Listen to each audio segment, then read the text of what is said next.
बेटा 10 अगस्त को दूसरा जो है सावन का सोमवार है। पहले ये बता दूं, मैं तुम्हें बता दूं 16 श्रृंगार का पूरा महत्व है। आखिर हम महादेव के 16 सोमवार क्यों रखते हैं, मैं तुम्हें कहानी सुनाती हूँ, तुम सुनो, आपको भी सुनाती हूँ। एक पुराने जमाने में एक वैश्या थी, ये हमारे ग्रंथों से ली हुई कहानी है, और उसके शरीर में से उसके पूर्व जन्म के कुछ अच्छे कर्म करने की वजह से मिर्ग नैनी जैसी बड़ी कस्तूरी जैसी खुशबू आती थी। तो आदमी उसकी ओर आकर्षित होते थे। जब लोग उसकी ओर आकर्षित होते थे, मर्द उसकी तरफ आकर्षित होते थे, तो वो उसका फायदा उठाती थी, उनका धन छीन लेती थी, उनका पैसा छीन लेती थी।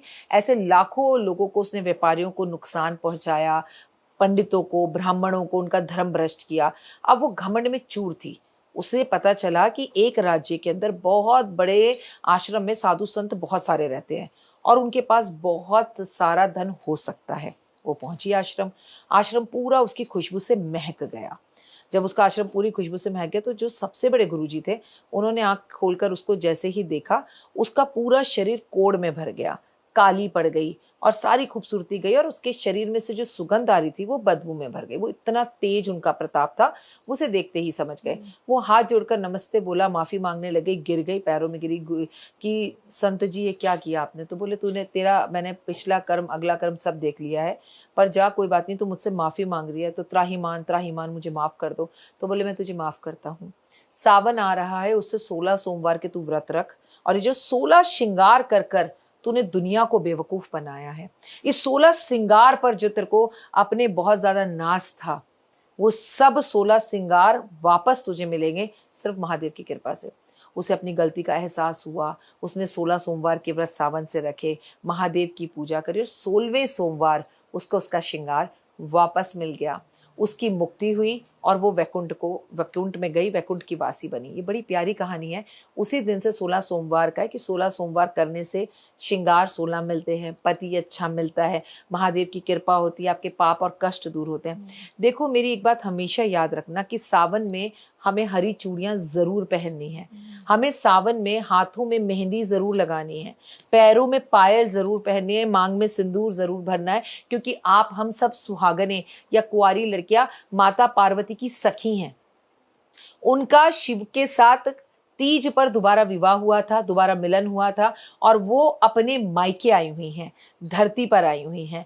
तो वो घूमेंगी, झूला झूलेंगे, घेवर खाएंगे, साथ में मस्ती करेंगे, हरी चूड़ियां पहनेंगे। तो अगर आपको माता पार्वती का सानिध्य चाहिए, उनका संग चाहिए, और उनकी जो एक टीम है उस टीम में एंट्री चाहिए, तो उसकी यूनिफॉर्म है, बाल बंधे हुए, हाथों में हरी चूड़ियां, मेहंदी, आलता, और सुहागन हो तो गले में मंगलसूत्र या कम से कम सोने की चेन, और रुद्राक्ष की माला पहन सको तो ये हुए। तो ये आपको पूरा ड्रेसअप होना है। उसके बाद आपका कॉन्फिडेंस, आपका ऑरा, आपकी एनर्जीज। मुझे याद है पिछली बार तुम भी हरी चूड़ियां पहनकर तुमने, मैं आपकी कई चीजें ना मैं खुद बता रही हूँ, मतलब ऐसा नहीं होता कि आप बोल रही हैं इसलिए मैं कर रही हूँ, वो ऐसे दिमाग में छप जाती ना, लगता है कि मतलब बिना सोचे समझे इंसान कर लेता है। तो मैंने पिछली बार आपने ही बोला था, मैंने हरी चूड़ियां पहनी थी, और लेकिन लोगों ने इतनी सारी रील्स बनाई हरी चूड़ियां पहन के। और मैं दर्शकों को बोलना चाहूंगी, इस बार भी जिस तरह से राखी जी ने कहा है कि आप सजे सवरे, सिंदूर, अगर आप शादीशुदा हैं, चूड़ियां पहने और कानों में झुमके पहने, बिंदी लगाएं, काजल लगाएं, गजरा लगाएं, हाँ, और रील्स बनाएं अच्छी अच्छी, इसी जो राखी जी कह रहे हैं उसी पे रील्स बनाएं। देखिए कैसे आप भी वायरल हो जाते हैं। और तमन्ना, मुझे याद है जब हम दोनों ने वो शो किया था, हमने एक टीवी के लिए किया था, और तमन्ना तुम्हें और तुम्हारे ऑरा को मैंने 1 साल में बहुत बदलते देखा है। तो अगर तुम खुद छोटी छोटी रेमेडी करके हरी चूड़ी पहनकर इतनी वायरल हो रही हो, तो व्हाई नॉट अदर्स? भाई हरी चूड़ी पहनी है, और ये हरी चूड़ी मायके से आती है, झूला मायके से आता है, और आपके लिए घेवर मायके से आता है।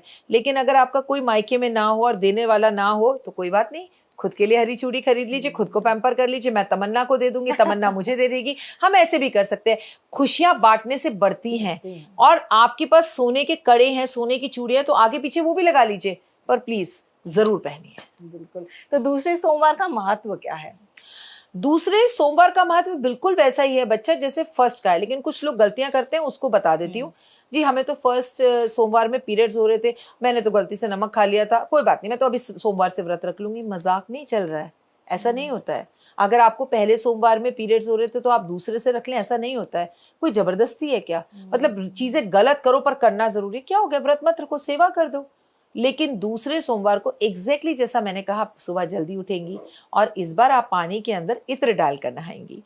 और उसके बाद आप सर जरूर धोएंगी, चाहे आपने एक दिन पहले भी धोया। आप व्रत महादेव के रख रहे हैं तो पूरी शुद्धता के साथ, और कोशिश कीजिए बाल बांध के पूजा करें। काले नीले कपड़े आप बिल्कुल नहीं पहनेंगी, और आपको कलरफुल कपड़े पहनने हैं, 16 श्रृंगार करना है, मेहंदी और चूड़ियां, पायल, छम छम छम।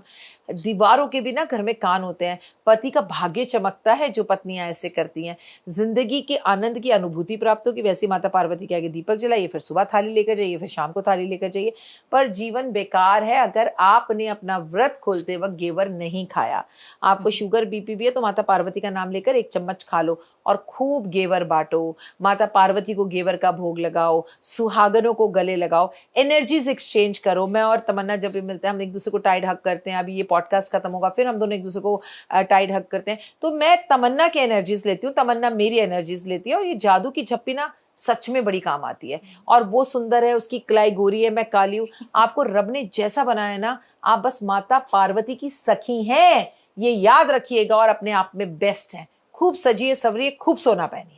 देखिए कितनी खूबसूरत बात है ये भाव ही, और ये सोचना है कि माता पार्वती की सखी है, मतलब ये अपने आप में ऐसा खूबसूरत सा भाव है। बिल्कुल, खुद ही अपने आप को हम खूबसूरत बनाएंगे। और कई बार हम सेल्फ लव की बात करते हैं, मुझे लगता है कि इस सोमवार सेल्फ लव करना बड़ा जरूरी है। बिल्कुल वैसे करना जरूरी है जैसे हम करवा चौथ पर अपने लिए करते हैं।